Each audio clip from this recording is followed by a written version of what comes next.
Alright people, review of the week time, and we're into fight week for Conor Ben, Chris Eubank Jr. I hope this isn't a bad omen, right? And I hope it's not. I really do, right? I really hope it's not. But when I went to bed last night, right? I kid you not. And again, I'm hoping this doesn't happen, and if it does, you can blame me. I actually had a dream that Conor Ben pulled out of the fight. I don't know why, but I actually dreamt that Conor Ben pulled out of this fight. So let's just hope that's not an omen for things to come, because that was a weird one. I remember waking up thinking, holy crap, did that actually just happen? But no, we should get this fight. I'll talk about that more as this video goes on. Let's recap the weekend's boxing. Oh, let's do that. So before we talk about Ben Whittaker, which we'll be talking about at great lengths, and the card, we also got to talk about the fights that happened on Saturday. Now, there was a fight on in America. I think it was on in California, if I'm not mistaken. It was a Golden Boy card. I wasn't really interested in like the whole card, to be honest with you. There wasn't really anything that piqued my interest, except I wanted to have a good look again at Gabriella Fondora. So I've seen a couple of clips of Gabriella Fondora, but I hadn't actually gone and looked at one of her fights in proper. Just on her boxing sings her praise. And I know a lot of people have been saying that you need to have a look at Gabriella Fondora for female boxers. She is one of the most entertaining and very spiteful. And I concur with that. God damn, the Fondoras are, in a nice way, a strange bunch. Because to look at Gabriella and look at Sebastian Fondora, you would never think, like you literally would never think that they were boxers. I mean, Sebastian Fondora just wears the big glasses, and he looks like someone who'd work in IT. And likewise, Gabriella, I mean, she's even worse. She's got even bigger glasses. And they both just look, in the nicest way, really just dweeby. But goddamn, especially Gabriella, I mean, that girl is vicious. Holy crap. She fought an undefeated girl there on Saturday, beat the living crap out of her. And I have to concur, she is really entertaining to watch. So I really enjoyed watching Gabriella Fondora. She's obviously a flyweight, which is another thing about the Fondoras. Sebastian is 6'5" and he fights at 154 pounds. Gabriella is 5'9", and she looks massive in there. Like, again, flyweight, 112 pounds. It's not uncommon for flyweight. Like a tall flyweight, you'd be looking at what, 5'6", 5'7". Man, it's crazy, really. But yeah, Gabriella Fondora, watched her on Saturday night. Then I went back and watched a couple of her other fights as well. Definitely a female fighter that I'll be watching a lot more of in future, because she's very entertaining to watch. Goes for a knockout, very spiteful with her work, really doesn't take a backward step. She speaks about how she wants to go for knockouts. She likes to get knockouts, and we don't see a lot of knockouts in female boxing, and her knockouts are quite clean. It's not like, it is an accumulation, but they're quite clean knockouts. So yeah, I'll be watching a lot more of her in the future. Big up to her. In terms of the DAZN show that was on Saturday night, I seen a lot of people moan about this show. A lot of people were saying the main event let it down. Now I'll touch on the main event now in a wee bit, because I have a different view on the main event as to how it went, but let's have a talk about it. So Ryan Kelly fought Kevin Ajago. Ajago took this fight on like a week's notice. Now I know we had a fight on one of the DAZN's smaller shows a couple of weeks, maybe a week or two ago, thereabouts, a bit more than that really. But he was primed and ready to go. And Ryan Kelly gave a good account of himself, but as the fight progressed, Ajago started to take a little bit of control. Now I probably would like to see him with more of a camp. I know he's coming in straight off the back of a previous fight, but I think that was a little nothing fight. So how really well prepared was he for 10 hard rounds? There's one thing prepared for going 8 rounds against a journeyman, but going 10 hard rounds against someone who's coming to win, that you probably need a little bit more. So I look at that performance there and I think, all right, he did well, but let's see a little bit more. I hope Kevin Ajago can build on that, because a couple of years ago he was really doing well. He was with Frank Warren, then he went to Eddie Hearn. And now he's just, ever since he won that fight against Troy Williams, he's just stagnated something crazy. So I would like to see Kevin Ajago. I think he's 29-30 now. So I'd like to see him get a move on with things. I really would. Josh Padley made his return to the ring with a full camp. He fought an undefeated, I think he's Serbian, Marko Kanvatov, I think is how you say his name. He was unbeaten going into this fight. Josh Padley I think this is only the 5th stoppage win of his career, but he looked good. He looked sharp in there. He looked razor sharp actually in there. And I like what I'm seeing. Now, with Padley is one of those where you can see there's talent there. And in this fight, he looked particularly good. You can see there's talent there. It's frustrating that there are fighters like Josh Padley who they make their name on the small hall scene. They really have to take fights, some big fights on short notice. And you never really get a sense of how good they can be. He's one of them where he's got his chance now. He made an absolute boatload of cash for the Shakur Stevenson fight. He's now with a full-time promoter. He's now boxing full-time. I think the sky's the limit for this kid. Let's see what he can do. I'm not saying he's going to take over and dominate the division or anything like that, no. But at the very least, he could be getting a world title fight. I don't want to say, I was going to use the word legitimately, but, you know, he took the fight against Shakur Stevenson, fair enough. But I mean, like, earn a world title fight, so to speak. You know, put yourself in a position where you're not taking it on 5 days' notice. You're taking it on, you know you're getting the world title fight next, basically. So, good performance by him. Josh Warrington was in there against Azad Asif Khan, and Josh Warrington, this was his first win. I think this was his first win since Kiko Martinez, was it? Holy crap. First win since Kiko Martinez. That was, 3 years ago? Thereabouts. Yeah, look, Warrington, it was an emotional moment, I think, back in Wembley Stadium when he put his gloves down in the ring and called it quits. And I think Warrington still has a little bit left in the tank. Michael Conlan fought this guy, I think, back in March in Brighton. And that was on Karen Eubanks' undercard. And I didn't see the fight, but it didn't appear as though Conlan, from what I heard, was as dominant as Josh Warrington was. I mean, Josh Warrington had this guy hurt on a number of occasions. He spat the mouthpiece out, did Khan, when he was hurt, I think, in round 6. And that really bought me. Like, he lost the point for it, but it really bought him time. It really bought him time. And I think that was the difference between him seeing the final bell and him not seeing the final bell. I thought Josh Warrington needed a few rounds to settle in. But once he did, it was plain sailing. I think there is still some left in the tank there for Josh Warrington. I do. I really do. I think that one of the reasons against Kakacha he looks so bad is he's no business at 130 pounds. So him I would assume he's going to go back down to 126. This was at 130 pounds. But I think he'll go back down to featherweight. Him against Michael Conlan. I think him against Michael Conlan is a mismatch. I think Josh Warrington won't just win. He'll probably stop Conlan. Because Conlan, I think, is just shot to bits. He's like... Josh Warrington still can hold a decent shot. You know, he's been in there with, like, I mean, Kache is a decent puncher and everybody put a dent in him. Lee Wood, we know, is a very big puncher. He was able to stop him. Lopez, big puncher, wasn't able to really bother Josh Warrington, although Josh Warrington did foul a lot in that fight. But I still think he holds a decent shot. It's not the Josh Warrington who fought Selby in Frampton, but I don't think he's that far. Well, he's far removed from that Josh Warrington, but I don't think he's as near as the end as Michael Conlan. So there's that. Then we get into the main event, Dalton Smith versus Jaman, I think is how you say his name. Yeah, look, a lot of people very critical of Dalton Smith for not being able to get rid of Jaman, however you say it. I watched the fight. It was 12 rounds. It was not compelling viewing. He was very negative. The opponent was very negative. After the second round when he got dropped, he went into survival mode. But here's the thing, right? A lot of people are critical of Dalton Smith for not being able to get rid of him. Now, here's my thing. Dalton Smith was in there against someone who was trying to survive. Now, if you're in there with someone who's trying to survive, who's looking to go to 12 rounds, and just looking to see the final bell and not win, it can be difficult. Truth be told, it can be difficult. And as soon as that fight started, even before the knockdown, I was like, oh, he's going to be one of them. He's awkward. He's not got a bad jab. He moves quite well. I was like, this is going to be one of those fights. It's going to be awkward, and how is Smith going to get through it? I thought he did fine. And for me, I don't think it's an indictment on him seeing the final bell and not being able to get rid of this guy. I think when someone's trying to survive, it's going to happen. So for me, Dalton Smith looked fine. I would say world title fight next, but obviously that's not going to be the case. We'll talk about that more later on when I announce who is Puello is fighting, because that's going to be interesting. So that was the DAZN card. Let's get on to Boxer and talk about good old Ben Whittaker. So on this show, Lee Cutler lost to Sam Egerton on a technical decision. One judge gave every round to Sam Egerton. His face would tell a different story.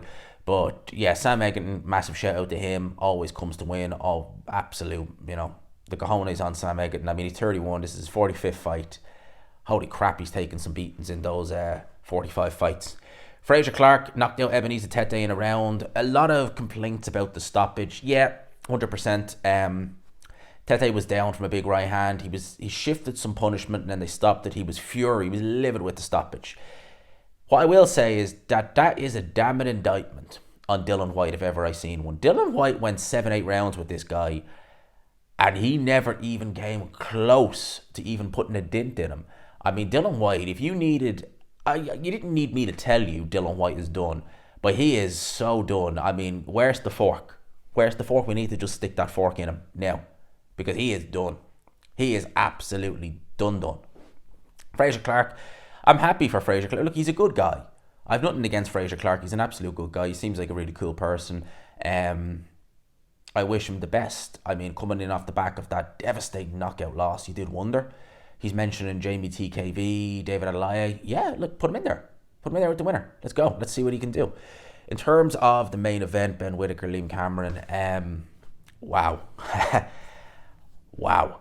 So, I've gone back and had a look at this fight again, and I have to say, Ben Whittaker looked really, really good. He looked really good, but goddamn that stoppage. I can't quite get it into my head what Howard Foster was doing there. And it just seems like this is a recurring thing with Howard Foster. You know, the board and their officials have not done themselves any favours really this year. You know, we've always moaned. The funny thing is about the board, we've moaned a lot about the judging of the British Boxing Board of Control in recent years. I know Terry O'Connor was a particularly terrible judge. And, you know, I think by and large, we don't really complain that much about the scoring of fights anymore. So it's not anymore, but like, I think they've shown a little bit more consistency in the scoring front. But in the refereeing front, I mean, this year has been a catastrophic nightmare for the board. If you take, you know, and I know, look, you can't really argue per se with the disqualification of Paddy Donovan, but what was it? Was it Marcus McDonald? His positioning for an A-star referee, experienced referee, was disgraceful. You've a hurt fighter in front of you and your guy is looking to finish the job. Why are you standing way back? Why are you not standing ready to jump in at a moment's notice, you know, between those two fighters, and then you let a punch get thrown after the bell? Not good. Not good. And very, you know, with the headbutts and stuff like that.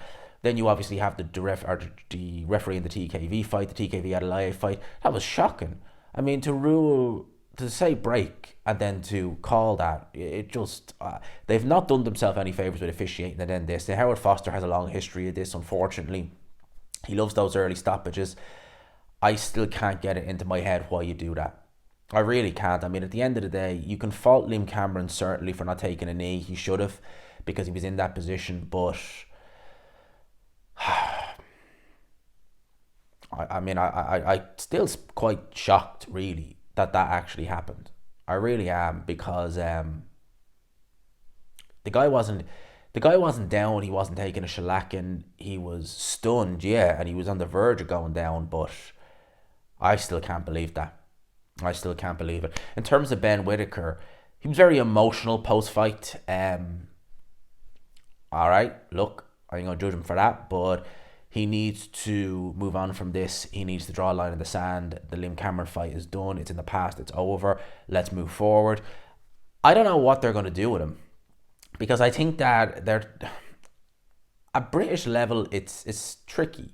You know, you've got the Dan Azizes of the world and stuff like that. I think Ben Whittaker has to beat them, truth be told, but they're tough. They're tough fights. Mentally, I look at Ben Whittaker and I do wonder. You know, I have to say I do. I do look at him and I do wonder certain things, like, does he really have it? There's a lot of mental strength needed in boxing. And Ben Whittaker in the first fight really did show that maybe there is some lacking there. We've heard rumours of him in sparring, not wanting to know, and this, that, and the other. At the end of the day, boxing is not an easy sport. You're never going to have, no one's going to have the ability to just go and just coast your way through a career. It's just not going to happen. Floyd Mayweather even had rough moments throughout the course of his career, and he needed to show mental resolve, and he did. If Ben Whittaker doesn't have that, I don't really know what to say. I don't really know what to do with him then. But it's going to be interesting to see what he does next. Certainly the likes of Callum Smith, Anthony Yard, Lyndon Arthur, Joshua Boazzi is there. You know, and even then I look at Buatsi and I think, oh, that could go very pear-shaped for Ben Whittaker. So there's a lot. I'll probably do a separate video on Whittaker and ask a couple of questions on him. But that is the Sky Matchroom boxer shows all in a nutshell. Let's get into some more boxing news. So obviously this week we have Conor Benn versus Chris Eubank Jr. I'm looking forward to that show. I certainly am. I think it's going to be epic. I really do. I think it's going to be an absolutely epic event. It's a shame, obviously, that Ade is not working on it, because that's one of the reasons partially why I came home for Easter for so long. Well, I did it a lot earlier in the year. I booked this flight back home, and it's a shame because I thought he'd be working on the event, so I thought, okay, I'll come home and do it. So, you know, now he's not, unfortunately. But we'll definitely do a lot of previews together before then. We'll do Ade and G-Man this week. I'll be saying I told you so to him this week in Ade and G-Man, even though I wish I wasn't, but I was, because I said Ben Whittaker would win this fight easy.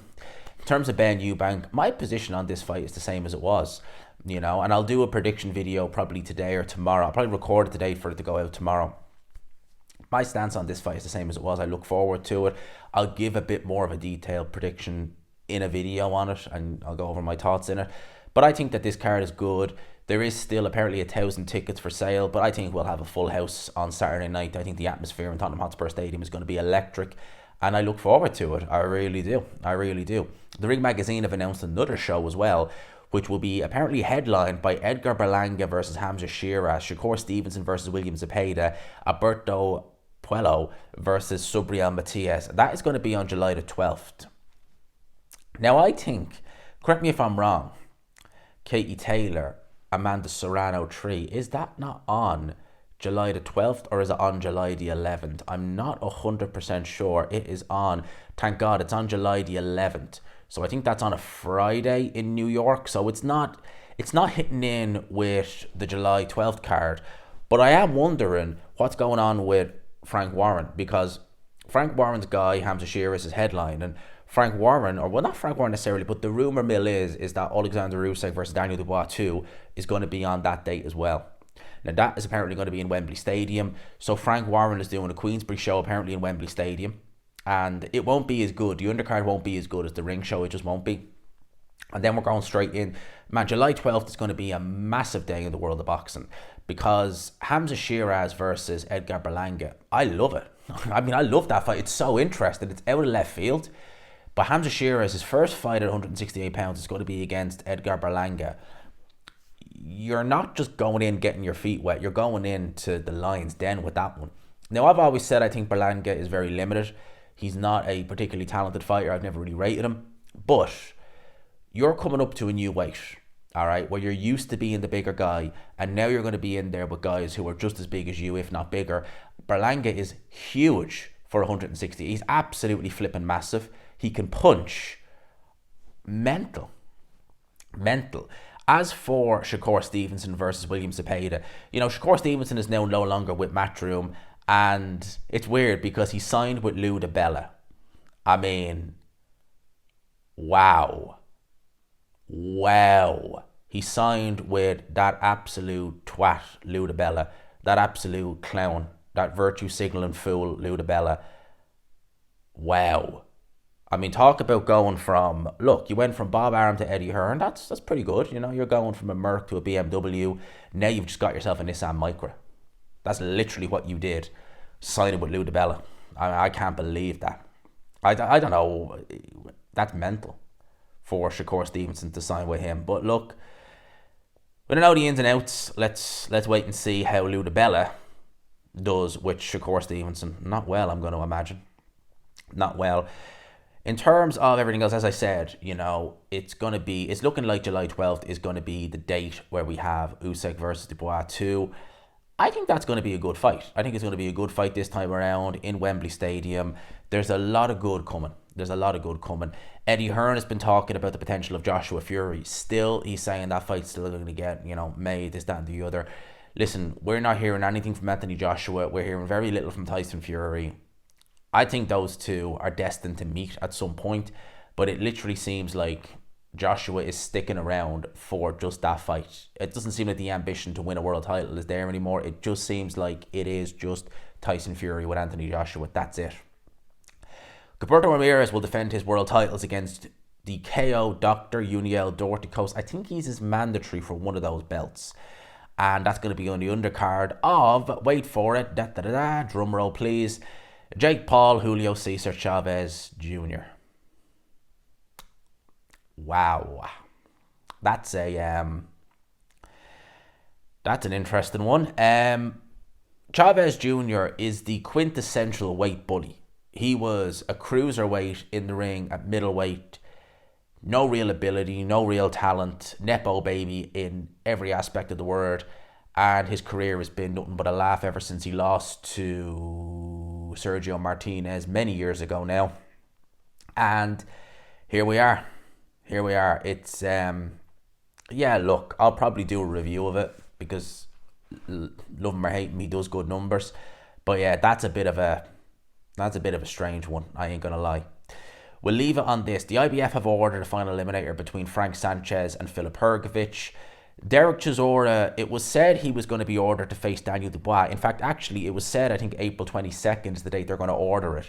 So I am taken from that they're ordering Sanchez versus Hrgovic, which is a really good fight, by the way. It's a really good fight. I take it from that to mean that Derek Chisora has just basically said, one and done. One more fight, I'm done. Fight Dillian Whyte, man, because he is literally there for the taking. You'll probably stop him. Seriously, you'll probably stop Dillian Whyte if you fight him now. But I would take it to mean that Derek Chisora has basically said, look, I'd like the world title fight, but I'm one and done. I'm in, I'm out, that's it. I'm happy to be IBF mandatory. It's nice, but I'm just going to take that one more big payday, whether it's against Dillian Whyte or Francis Ngannou in Nigeria, or not Nigeria, where was it? No, it was Zimbabwe. That's it. So they've ordered that fight. I mean, Sanchez versus Hrgovic is a flippin' fantastic fight. Such an interesting style clash. I don't know who I'd fancy in that fight. I still think Sanchez is a real dark horse in the division. And as I said in a previous video, had he not been injured against Ajay Kabayel, and he was clearly injured, I think he would have won.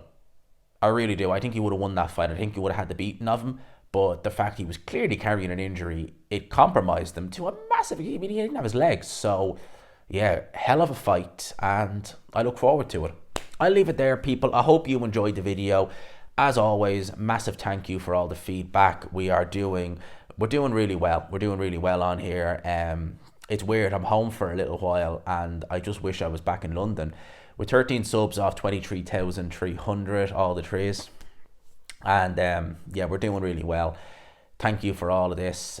Me and Ade, we're going to record a show this week, probably on Thursday, to go out on Friday, or we could do it live, one or the other. And yeah, massive shout out. Thanks to everything you guys have been doing, the support, the feedback on this and on the show Ade. It's been brilliant. And yeah, a lot more to come. A lot to come this week. And yeah, I wish you all a great week. And I hope you have a great bank holiday Monday if you're here in the UK. Nothing but the best. If you're abroad, same, nothing but the best. Have a great week. Smash the like button, all that good stuff. Until later, peace.